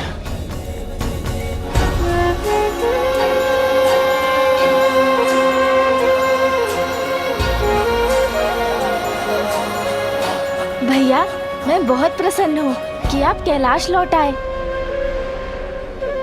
हाँ गजानन, तुम में तो अपार शक्ति है, किंतु तुम्हें अभी उसका आभास नहीं है। आप क्या कह रहे हैं भैया? मुझे कुछ समझ में नहीं आया। अपनी शक्ति को पहचानो गजानन, उसको साध कर अपने वश में करो। अच्छा भैया, किंतु ये कैसे करूं? पूर्ण निष्ठा से वो साधना करो गजानन, जिसके लिए माता ने तुम्हें प्रेरित किया है। तुम्हें अपनी शक्ति को पहचानने में अवश्य सफलता प्राप्त होगी। गजानन! कार्तिकेय!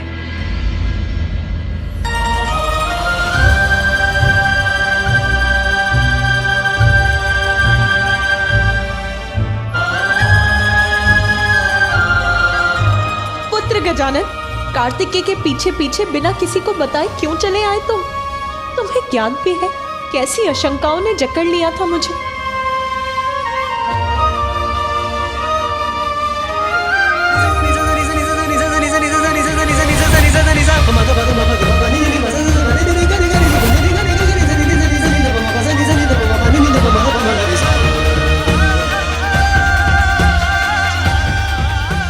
आशंका उचित ही थी।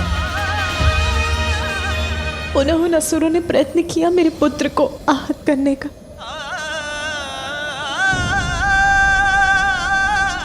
कैसे सुरक्षित करूं मैं अपने पुत्र को? कैसे? अविलंब गजानन की साधना संपूर्ण कराइए माता। गजानन यदि अपने वास्तविक स्वरूप को पहचान लेगा तो आपकी चिंता का कारण स्वतः ही मिट जाएगा। मैं गजानन की रक्षा के लिए लौटा था मां, इसीलिए अब मुझे अनुमति दीजिए। मुझे शीघ्र ही दक्षिण पहुंचना चाहिए।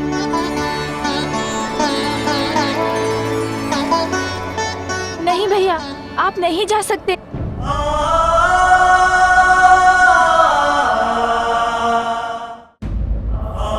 नहीं भैया, आप नहीं जा सकते। जाना तो होगा ही गजानन।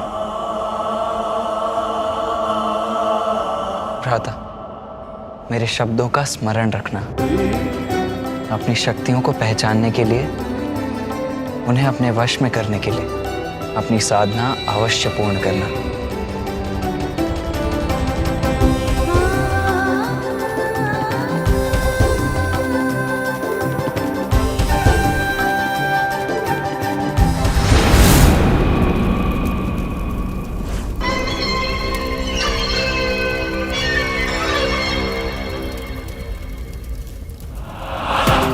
विश्राम नहीं कर सकूंगी मैं जब तक वो असुर अपनी सफलता का सुखद समाचार लेकर नहीं लौटते।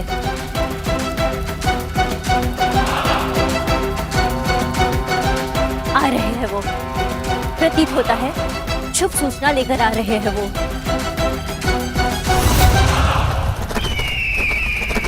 ये क्या? ये तो अकेला है, किंतु ये अकेला क्यों लौट रहा है? और ये अपनी गति धीमी क्यों नहीं कर रहा है? रुक जाओ! अरे मेरा ही अंत करना चाहते हो क्या?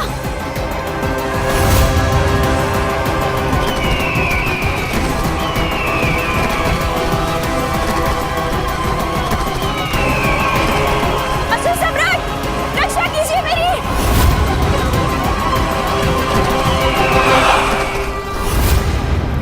असुर सम्राट!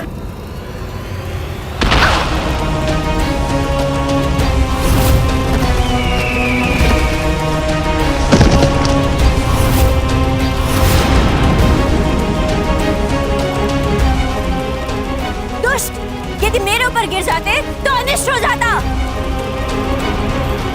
असुर सम्राट, ये देखिए। प्रणाम असुर सम्राट, अशुभ समाचार लाया हूँ। देखिए असुर सम्राट सिंदूरा, महादेव के दोनों पुत्र कार्तिकेय और गजानन ने मिलकर मेरी ऐसी दुर्दशा कर दी और उन्होंने दोनों असुरों का वध भी कर दिया। मेरी अवस्था भी अच्छी नहीं है महाराज। नहीं, ये असंभव है।